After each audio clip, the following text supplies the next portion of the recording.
What up, See-Through Podcast friends?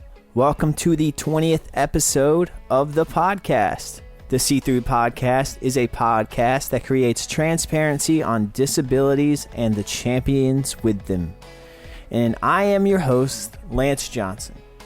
I single-handedly produce and run this podcast, so thanks so much for listening. If you haven't yet, give the podcast a follow or subscribe on whatever platform you're listening on. You can also follow the podcast on social media. The handle is @SeeThroughPod, and that handle covers Instagram, Twitter, and TikTok. And if you're listening on YouTube, don't forget to subscribe to the channel. But enough self-promotion, let's talk about my guest today, Jon Marin.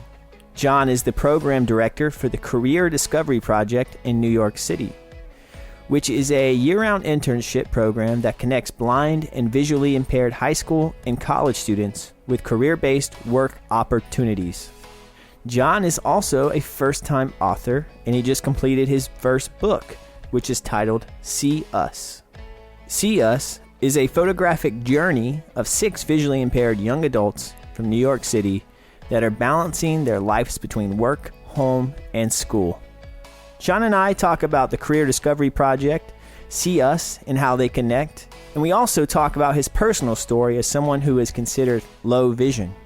Jon's a super nice and passionate dude, and that definitely comes across super easy when talking to him. So you're in for a real treat with this interview. With that said, how about we get into the conversation? Here is episode 20 of the See-Through Podcast. Enjoy.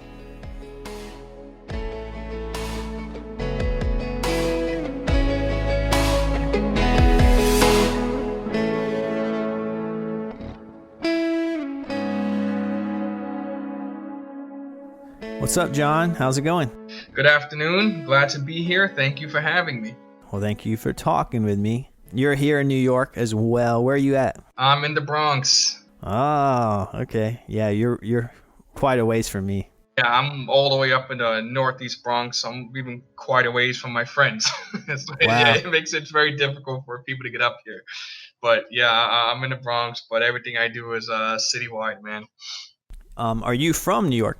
I am from New York, born and raised in the Bronx. I grew up in the South Bronx, then I ended up moving over to the Northeast Bronx. Okay. Yeah, because, I'm like most New Yorkers, I'm like a transplant, Oh, where are you from originally? North Carolina. Oh, look at that. Yeah, so I always find it so fascinating when I, meet someone who's, who grew up in New York, because that childhood is so different than my childhood in North Carolina. Oh, I'm sure we can share some stories, and I can give you just a real look on what like city life is like in the 5 boroughs. The thing is with people that are not from here, they believe New York City revolves around Manhattan and everything happens in Manhattan. And man, that's not the case. That's not the case at all. All the real fun stuff, it happens on the other boroughs, and it's just a lot. And maybe another time we could definitely get into that. I could really I'd love to hear that. Give you a rundown what it's like. How long have you been here? Almost 3 years. And you've adapted well? I'd say so. I kind of, I think I was like eager to be here, and I felt and still feel very thankful to be here in New York. So I think I wanted to adapt fast, and like I kind of was ready to just jump in. Right. So I think that's helped me in terms of just, back in North Carolina, I decided not to drive anymore.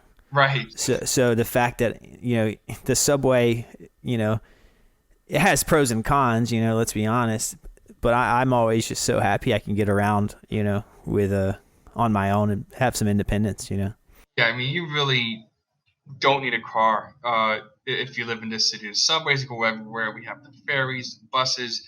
Hopefully we'll get back to 24-hour service again.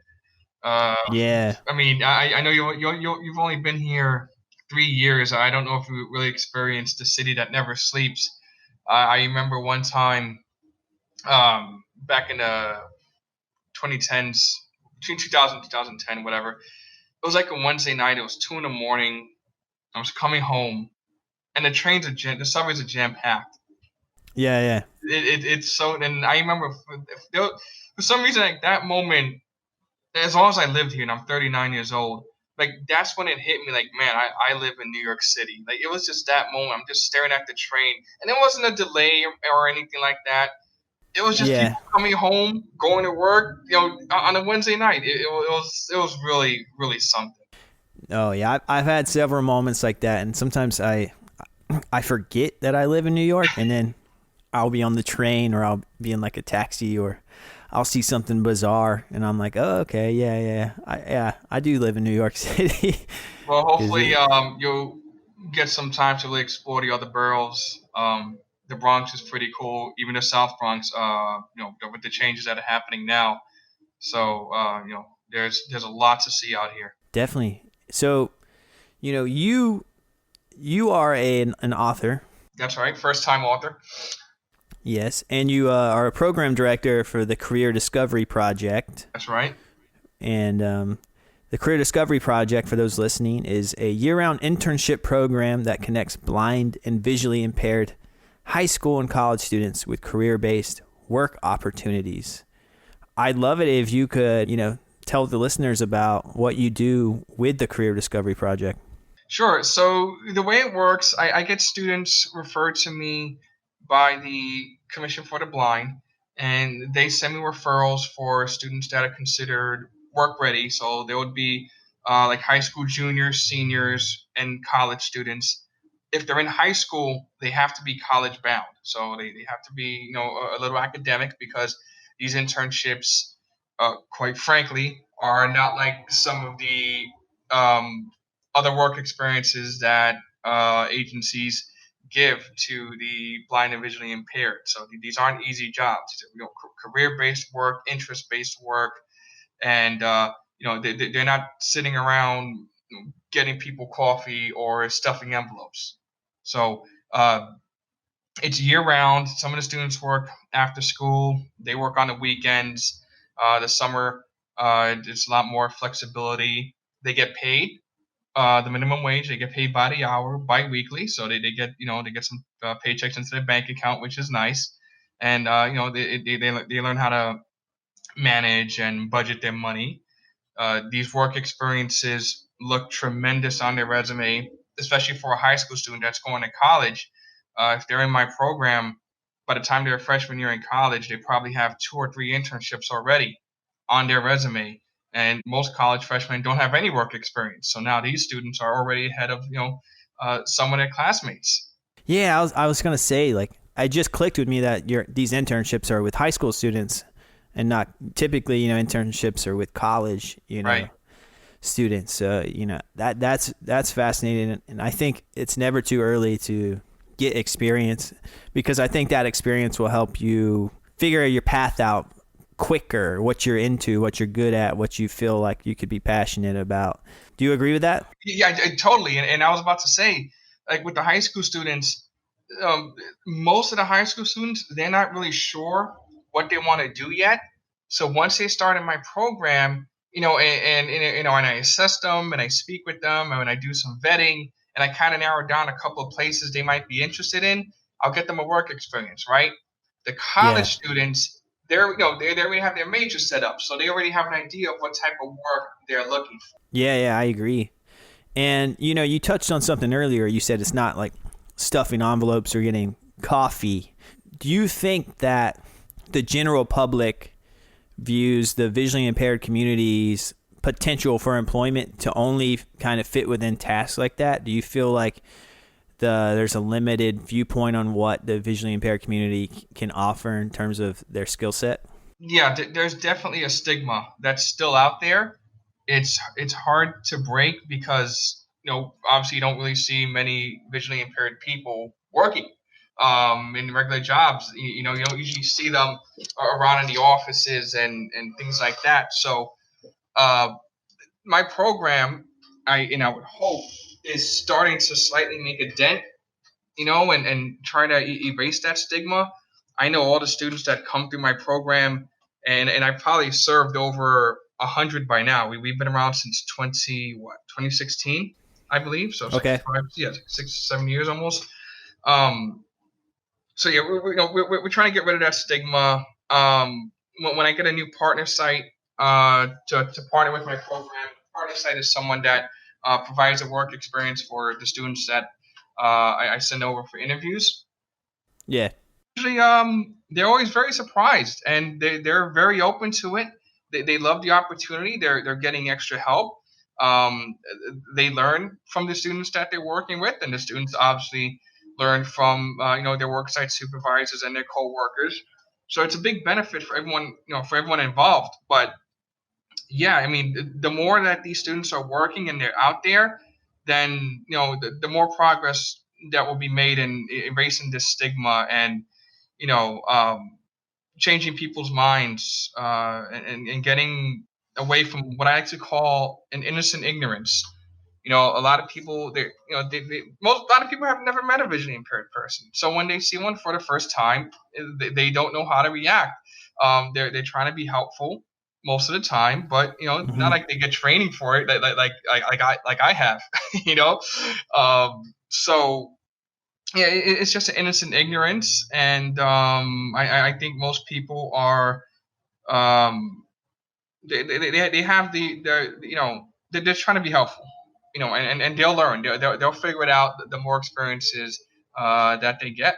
Yeah, that's awesome, man. And I think, even for, the visually impaired community themselves, if they only have certain opportunities, they're going to think that's the only thing they're capable of doing. So I think just like expanding, on what's expected of you can just kind of give you an extra confidence to think you can do certain jobs and things like that. Right, which is why and I express this to my students all the time, the students that get referred to me. You're building up your resume, and by the time you graduate from college, you're going to be very employable. You're going to be very marketable because you have a variety of internships that are listed here. You learned a bunch of different skills you probably would never have learned otherwise.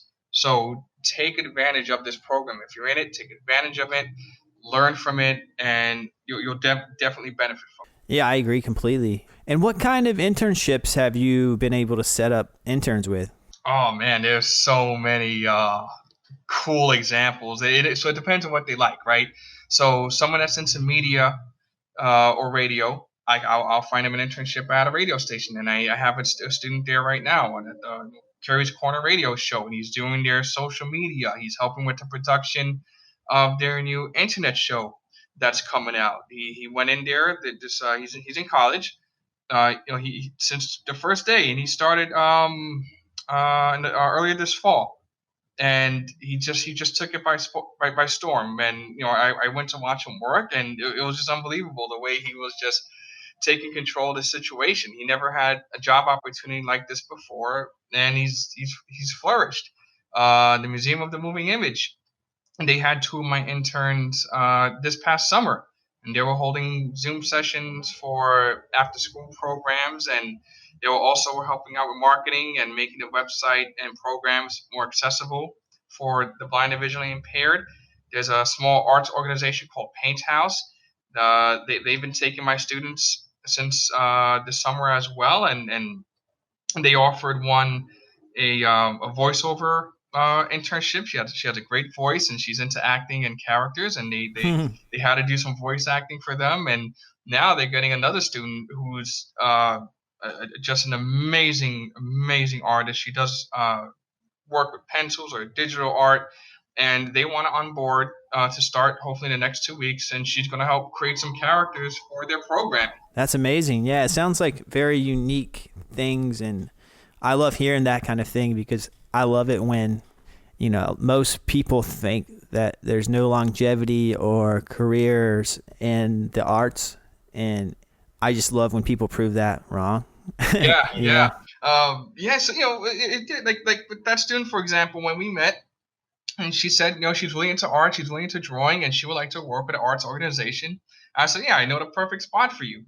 And the relationships that develop between me and the partner sites that work with the Career Discovery Project, that's what helps. So if like Paint House, for example, they were happy with the first intern I sent them. So when it's time to send them someone else, they're going to be open to it because they know I'm going to send them someone good. And I know I'm sending them to a place where the student's going to really learn some good skills that they didn't have before, and they're going to be treated fairly, and everyone wins. And that I've had some sites that been with me since the beginning because they just love the students that I send them to. I sent to them.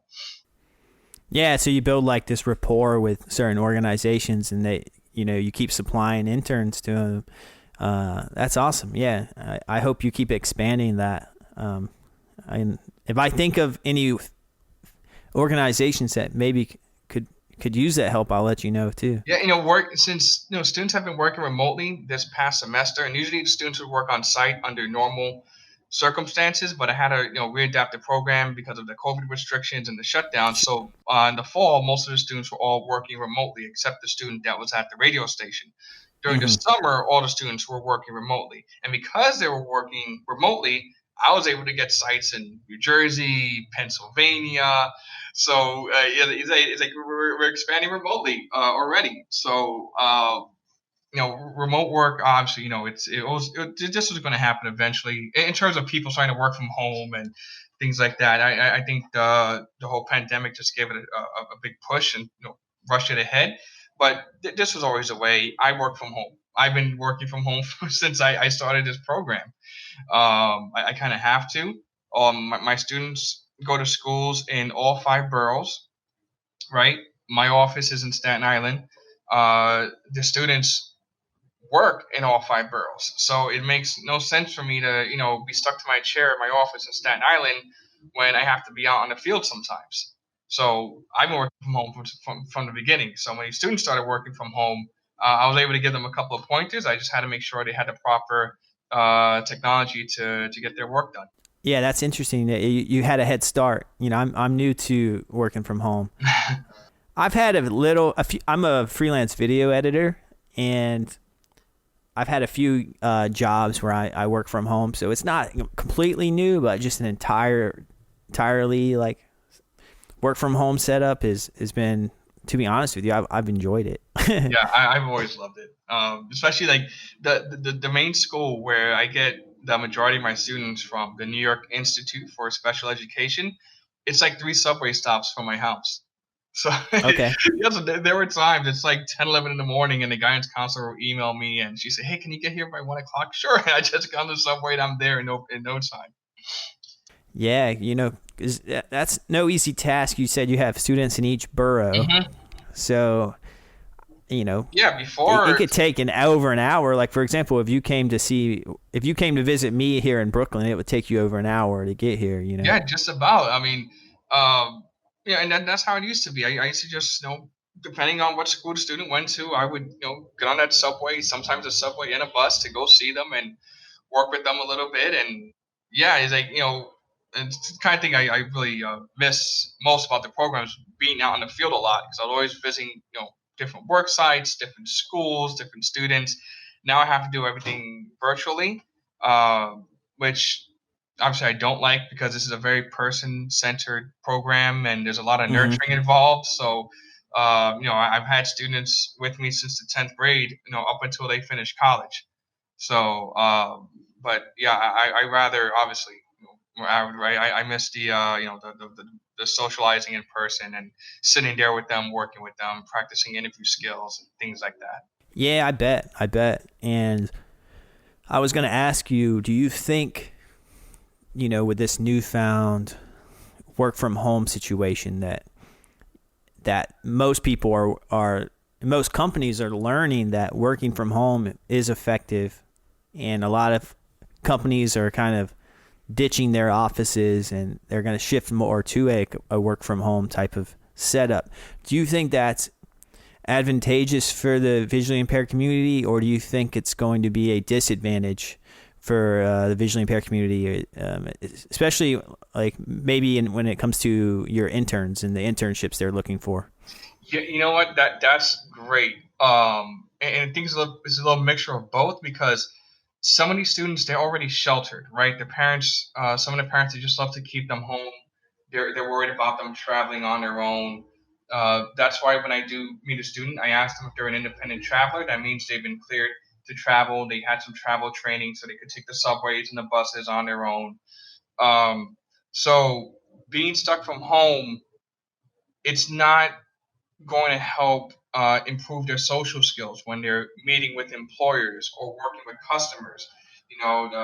Sometimes the face-to-face contact, the handshakes, and just being near someone and talking to them, getting a feel for their vibe, and learning how to have appropriate workplace behavior when you're in the workplace, especially when you're on your employers and at meetings and all types of things. So yeah, keeping them at home could have a real negative impact on some of them. There are others that they're already sociable. It'll be fine. And then when things lighten up and they'll be back out there again, they're not really gonna it's not gonna really affect them that much. But I think for some, the ones that are a little more sheltered and don't already have a social life, it could catch up with them. Yeah, that's an interesting thought. I never really thought much about, to be honest with you, is the social skills you get from being out in the world. And if you are visually impaired, you're more likely to stay inside more, therefore not have as much experience in those kind of things. So an internship, I would imagine, would just kind of be just kind of diving into the deep end of things, and which is good. Yeah, it is. And and my thing with this program is it's self advocacy, and they have to especially the younger ones, the high school students. We have to teach them now how to advocate for themselves, um, how to ask for help, when to ask for help. Don't be shy to ask for help. If they go in a room and the lights are too bright, see if you can ask them to get it, dimmed down a little bit if it's necessary. Don't just stay there and struggle. Don't be afraid to talk to your employers when you need something. All that's important, and it also helps them learn how to deal with someone that's visually impaired instead of going out making mistakes, thinking that they're doing the right thing. Yeah, I agree. You just mentioned some things. You mentioned that the lights being too bright could be an issue. Yeah, there's just so many. There's a lot of different issues. Is my point that and you probably work with a variety of different types of vision disabilities. For example, I have retinitis pigmentosa. I'm sure you're familiar with that. I've heard of it. What kind of spectrum of visual impairments have you encountered? Oh, so some of my students are they're non-sighted. They're totally blind. When the program was starting out, those students were already working remotely, right? So they would work from home and they would braille up, like they would transcribe exhibit descriptions and brochures from museums into braille. The museums love that. Some of the theaters loved it too. I had the Queen's Theater. They had a student. They had a couple of my students braille up their playbills, and once they even did it, they asked the student to do it in Spanish, which was really cool. But what was interesting as the years went on, and it happened so fast, which is nuts. These students that were doing Braille, now they're all doing computers, so they're really doing Braille anymore. So it's like now it was hard for me to find students that to try to get some sort of a Braille internship for a student because now even the cultural institutions they're really not requesting it anymore because everything is becoming digital and electronics. I had to find the students that were really good with the technology skills, and the Braille students ended up kind of switching over to more of the technology and just the type of equipment that they use in the classroom. It's just amazing. It's like there's so many devices. I lose track of the names, and it's like one student always has something different from the other, which is really cool. But so those students started working remotely. They're always working remotely. The ones that were totally blind, non-sighted.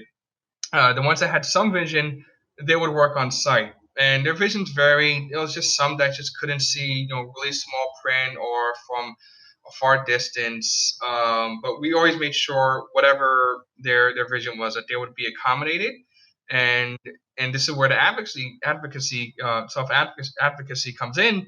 They would have to tell their employers, what type of assistance they're going to need, so that way they know what to expect and how to work with the intern. Okay. Yeah, I think that's a good skill to have, and it's something that I am still learning to do as a 30-year-old. So it's not an easy task because you don't want to be Labeled.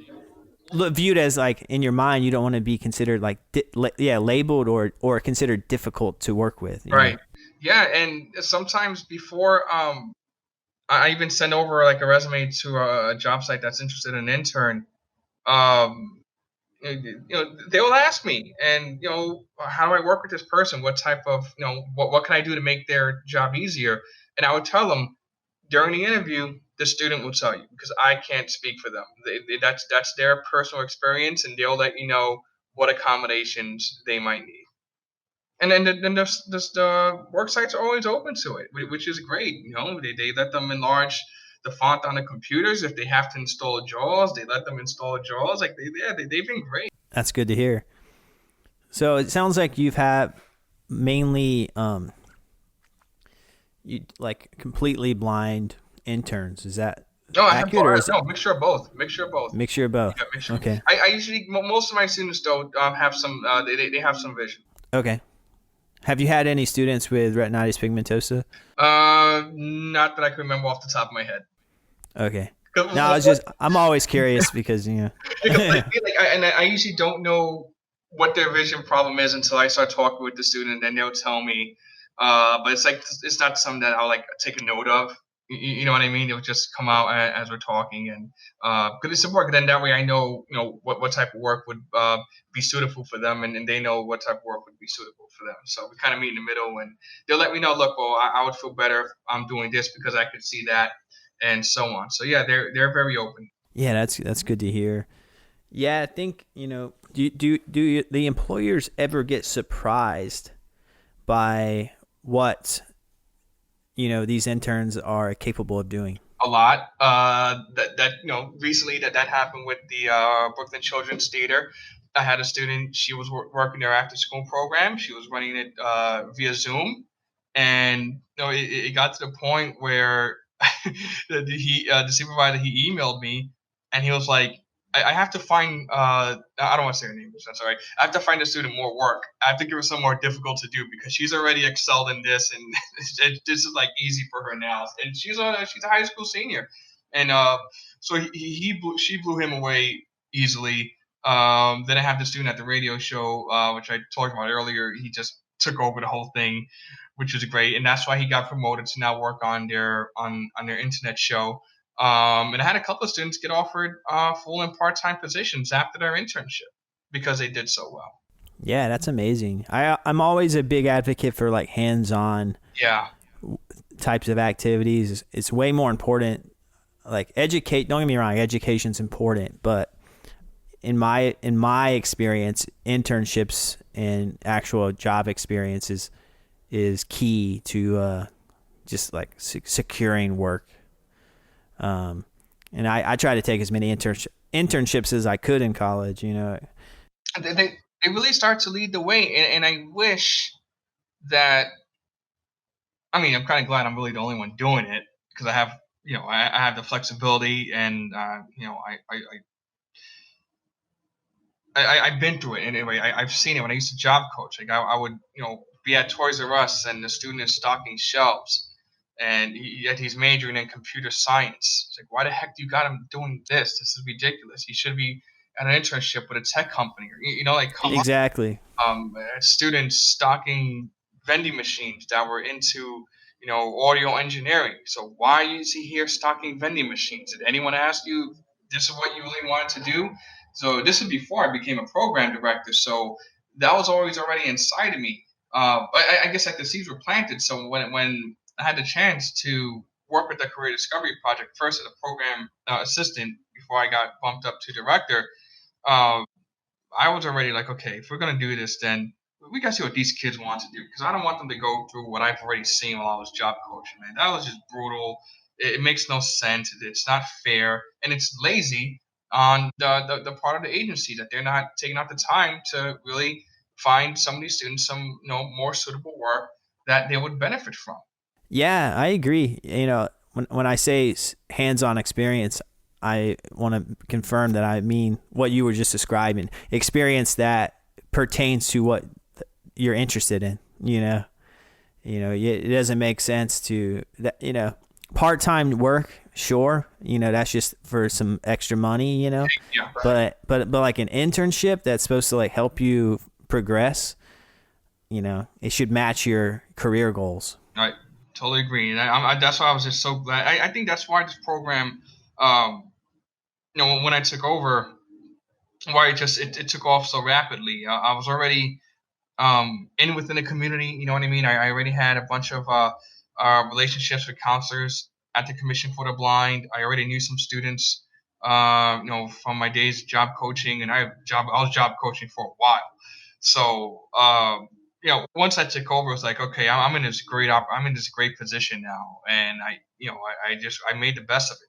That's awesome, man. Yeah, I love what you're doing, and I'm super glad we're talking right now. So thanks again for talking with me. Yeah, I think the best type of work is a work where you have almost full control and flexibility and the room to be creative and or to Yeah, try something new. you want to feel like you can be a problem solver, Mhm. and you can see. I always think if you can see something start to finish and then see the results of what you do, it's always so fulfilling. And there's not many jobs that do that, to be honest with you. Yeah, I always love when I'll get like a random text message from a student and they're just thanking me. Once the internship is done, they're thanking me for the experience and how much fun they had, how much they learned. Some of them rely on me to do their college recommendation letters. Like that's really cool. So yeah, I'm very grateful to be in the position that I'm in.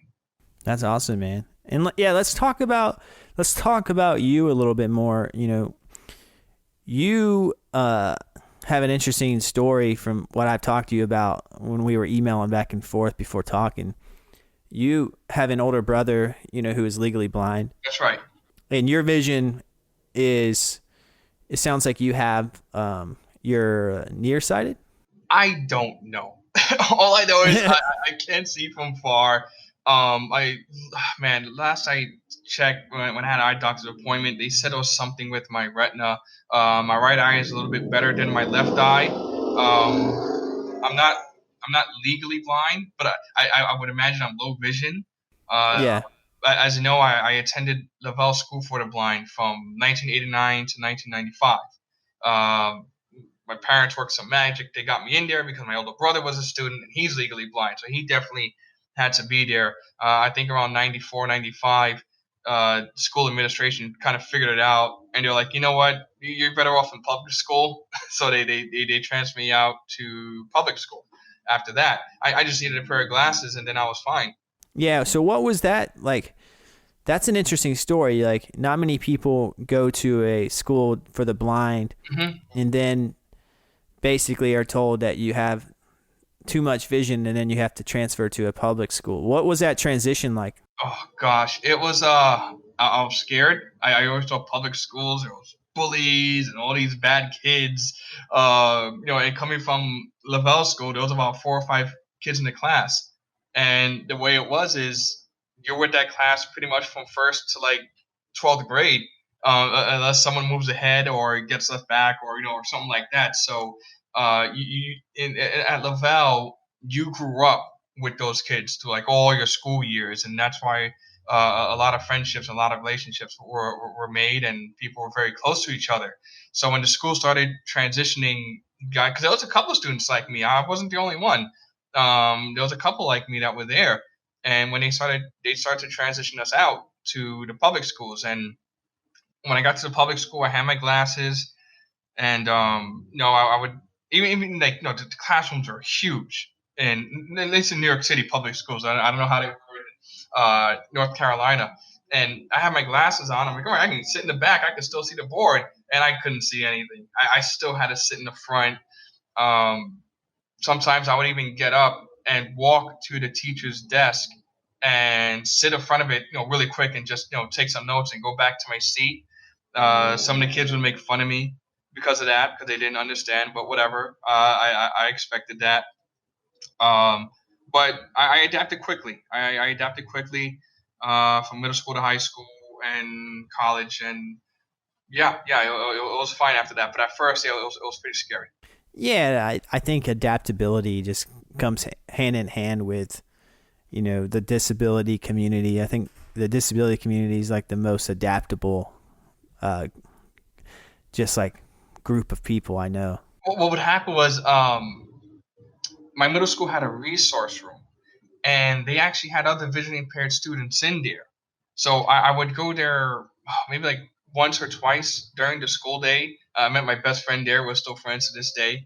And the students that weren't in a resource room, my other classmates, Jonathan, are you special ed, or are you retarded? Are you special ed? Like, why do you go in there? And again, just ignorant. They don't know. Or then some of the kids are just being jerks. But that I also had to get used to, and I had to figure out how do I answer that question. You know what I mean? And even then, I'm like, well, I don't even know why they even put me in the resource room for. I guess it's just for extra help with work. But I never, really thought I needed like extra time on test or anything like that. But heck, I took advantage of it. I wasn't going to say no. Yeah. No, I think that's just an interesting story that I haven't heard. And what you said something to me in the email that caught my eye. It was like you said, you still have friends from Lavelle. So when you're with them, your blind friends say that you're the sighted guy. Yeah. And when you're with your sighted friends, they say you're the blind guy. Yeah, it's funny. Like, so when I'm with some of my friends from Lavelle, and I still have a couple of them. One's occupational therapist, by the way. Like, when I'm with him, I'll help him like read menus or look at stuff, things like that.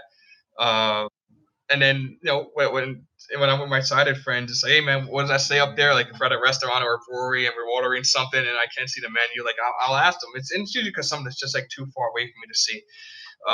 So that's the way it is. I kind of just fit like like right in the middle. That's interesting. So you basically you identify as visually impaired. I guess low vision. It's like it's not legally blind. It's a couple of I guess a couple notches like right above it. So like I wouldn't be able to receive certain services if I was much younger. Like let's say I was a kid right now and I'm considered low vision. I wouldn't be eligible for certain services because my vision is I'm not legally blind. And like they'll just figure out, hey, just give him glasses and he's fine. So yeah, I'm not legally blind myself. I have a lot of central vision. Mm-hmm. So like retinitis pigmentosa affects my peripheral vision the most. Like, but it keeps like getting the field of vision keeps getting smaller over time. In my night vision, like my eyes don't really adapt in dark spaces or at nighttime. It's called like night blindness. Yeah, depending on how dark it is, like in a neighborhood, if you're like a couple feet away, if I didn't see you early in the day and I don't know you're wearing that red jacket, I'm not gonna know it's you until I get a little bit closer or to you say, hey John, it's me, Lance.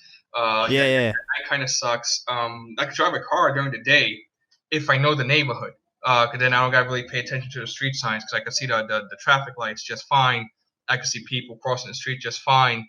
But when it comes to the street signs, that's where it gets interesting, and I'm squinting and I can't see it. So I wouldn't be able to drive without my glasses. I'd rather not drive at night. I wouldn't even attempt to drive at night. So yeah, that's kind of how I try to like to describe my vision. Like when we remember movie theaters, when I would go to the movie theater, I would wear my glasses just because it will make the picture a lot more clear. And I'll be able to tell the difference if I'm looking at Tom Cruise or Matt Damon. If I don't have my glasses on, who the hell is that? So yeah. Yeah, see, I see my vision sharp with my glasses on. Without them, everything's blurry. Yeah. But in movie theaters, is that mainly that my struggle is like just how dark it gets. Yeah. But I have my glasses. My daughter broke them, so it's gonna cost like over $200 to get them fixed. So which really, that's like I just have $200 laying around. So. Yeah, it's expensive. Yeah, but yeah, I'm hoping to get them back soon. Yeah, so let's move on up a little bit in time. So you went that was from 89 to to 95. 95, and then you went through public school, and now you've been working with the visually impaired community for over 10 years, with the Career Discovery Project. And it seems like that sparked this new project of yours called See Us, which is a photographic journey of 6 visually impaired young adults from New York City that are balancing their lives between work, home, and school. You are the author of this book, and are you the photographer as well? I am not a photographer. I was not the photographer. Thank goodness. That would have been a disaster. I was blessed to get a nice local professional photographer through through the publishing company I worked with. So no, I did not take those amazing pictures. Yeah, speaking of amazing pictures, where can people see this project? So the book should be out sometime next month. Right around the corner. We're just wrapping up a few things. We're getting the final proof, and then it'll be ready for sale. And if you want to see the pictures, I do have some sample pictures on my Instagram, and I guess you'll want the social media at the end of this interview. So I'll definitely give that out. You can go ahead and throw it out there right now if you want, and then we can so, throw it. On Instagram, it's the author Jon Marin. So just scroll through, and you'll see some wonderful pictures of some of the students that are featured in the book. If I may, these students were part of my internship program. They were part of the Career Discovery Project, and that's kind of what gave me the idea. Was all these years working with these students and getting all this positive feedback from the public. I'm like, man, what if I could really show this off at once and just show as many people as I can on these amazing students and young adults that are coming through my life and that I'm building relationships with, and show them the amazing work that they're doing and how they're doing it. Their lives obviously are not really much different from ours, but maybe a little bit more difficult because of their visual impairment. So the fact that they're flourishing and becoming successful despite these challenges, and they're and breaking down these walls and barriers, I wanted to show that off. And I said, you know what, I got to get some sort of a book out, and I thought a photography book would be the best way to do it. So, and it's not just a bunch of pictures of them. It's you have their personal thoughts in there, so the reader will get an idea of how they were feeling and why they were feeling a certain way. So that's what I think is very special about the book. The group that's represented, it's 6 of them, and I call them the 6. They come from 3 different boroughs: the Bronx, Queens, and Staten Island. They're different ethnicities, different religions. They have different career goals, different hobbies. Like there's nothing in common except their visual impairment. But what they do have in common, if we want to think about it, is I guess their whole motivation to get rid of these stigmas and break down these walls and be an inspiration to others, directly or indirectly. Amazing, yeah. And so again, your Instagram is the author Jon Marin, Jon, and it's Jon Jon, right? Right. Marin. Yeah. So the author Jon Marin. And you can see some. I'm sorry. Yeah, what's your Twitter? Yeah, let's hear it. It's author _Marin, Marin. Cool. Yeah, check those out, and you get some sneak peeks into Jon's book, See Us, which you said it will be available next month. Next month, I'm already reaching out to bookstores. The website's almost ready. Everything's right around the corner, so this is very exciting. It's probably been maybe a year and a half working on this book with all the delays and things like that, and it's finally coming out. So this is very cool, and I don't think anyone has ever seen a book like this before. So I really hope that it inspires a lot of people, and I hope it changes a lot of minds as well. And is it mainly visual based with photographs, or is it filled with a lot of writing as well? Mainly photographs. The only writing you will see is the thoughts from the students, and they're like right in between some of the pictures. The way we have it set up, which is really cool. So yeah, most of the writing you'll see is from the students. It's thoughts of the students, and we're gonna have an ebook version as well. Amazing. It sounds like, these two projects go hand in hand, your career discovery project and See Us kind of work together seamlessly. And what I'm curious about, you've worked with this community for over 10 years. You have See Us coming out next month. For See Us, you followed, 6 of your students. What I find fascinating about it is what you touched on a little bit earlier.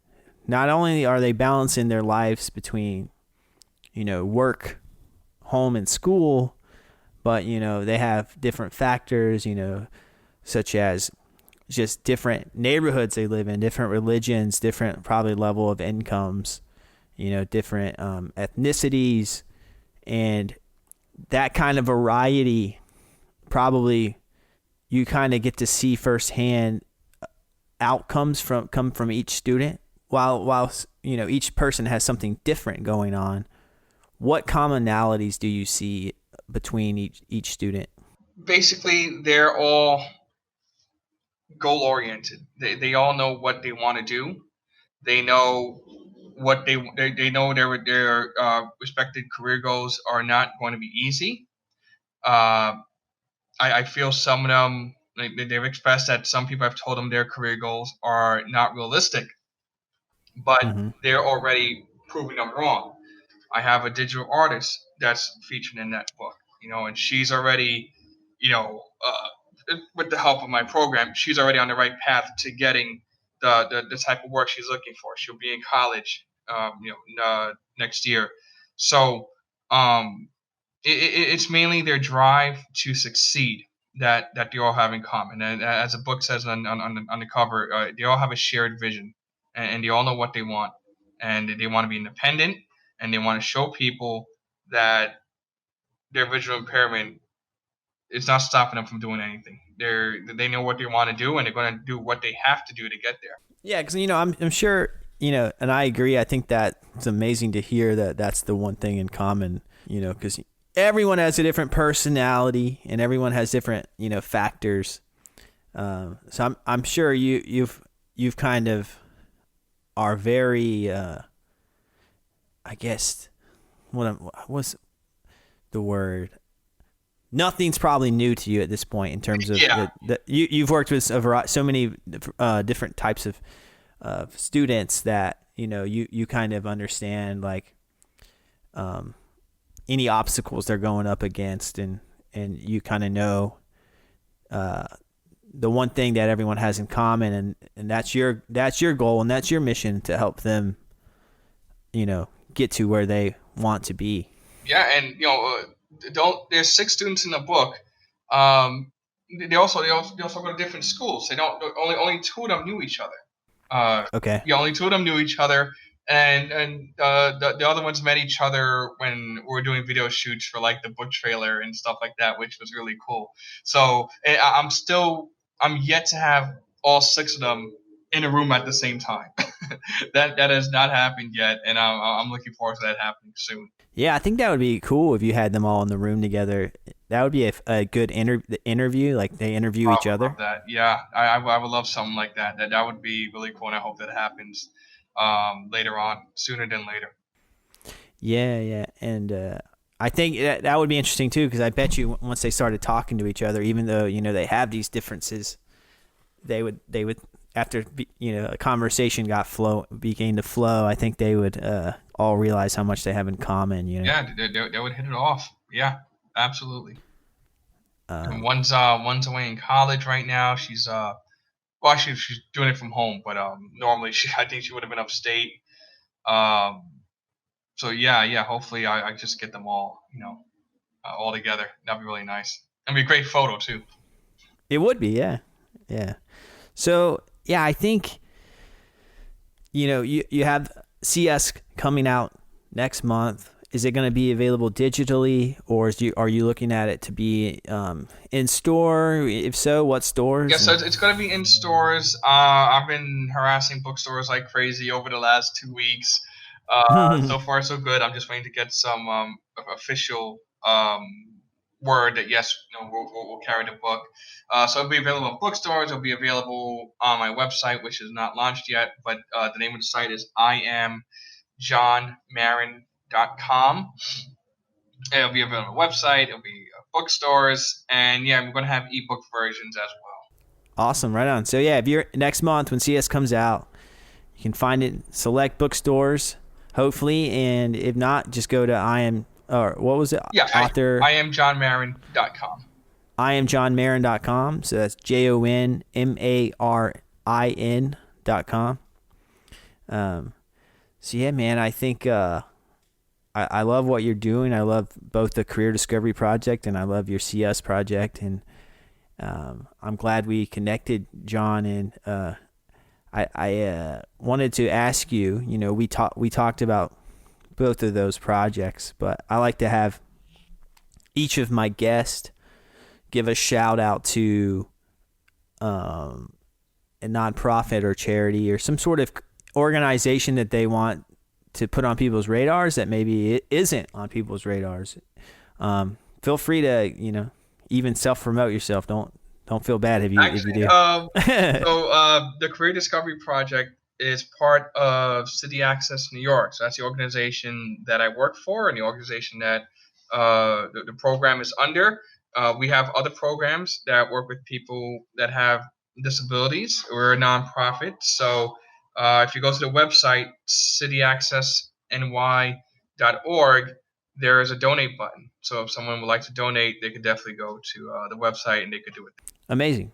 Yeah, and if you're listening, just click the show description. I'll have a link there, and you can click there and donate to help the Career Discovery Project.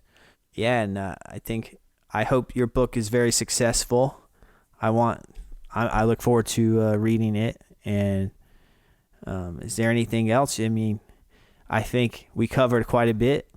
Yeah, we did. Like my whole ultimate plan is after the book is out and hopefully it does do well, then I'd like to do a documentary to follow up on that. It'll probably be with a different group, but I'm definitely already planning like a documentary to really give people an idea of what their lives are.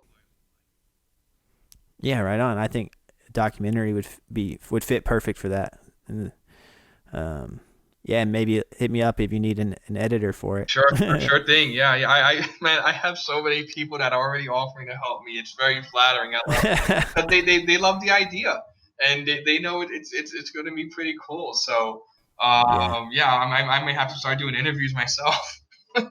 Yeah. Narrow down the crowd and see who gets a job.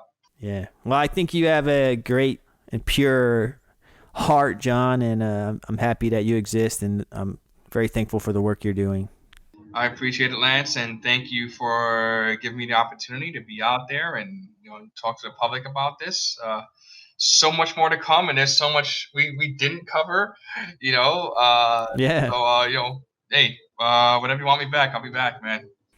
Yeah, sounds good, man. I always tell my guests, I'm like, this is conversation one of many. So yes. Yeah, absolutely. But man, I know you're a busy guy. I don't want to take up your whole evening. So let's. I think we're good. Thanks a lot, Lance. Thank you so much, and I'm looking forward to future discussions. All right, man. Take care, Jon.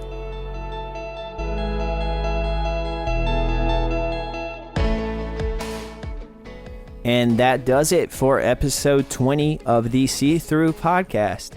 If you want to dig deeper into the organizations and projects Jon mentioned, just click the show description, and there you'll find some helpful links that will help direct you to the beautiful work Jon is doing. And again, if you haven't yet, please give the podcast a follow on social media. The handle is @SeeThroughPod. And make sure to subscribe/follow the podcast on whatever streaming platform you listen to podcasts on. If you have any suggestions or comments about the podcast that you want me to know, Feel free to DM me on social media, or you can reach me by email. The email address is theseethroughpodcast@gmail.com. But that's it for this episode. I'll have another episode out next week, and trust me, it's going to be a great one, so you won't want to miss it. Until then, stay transparent, everyone, and take care.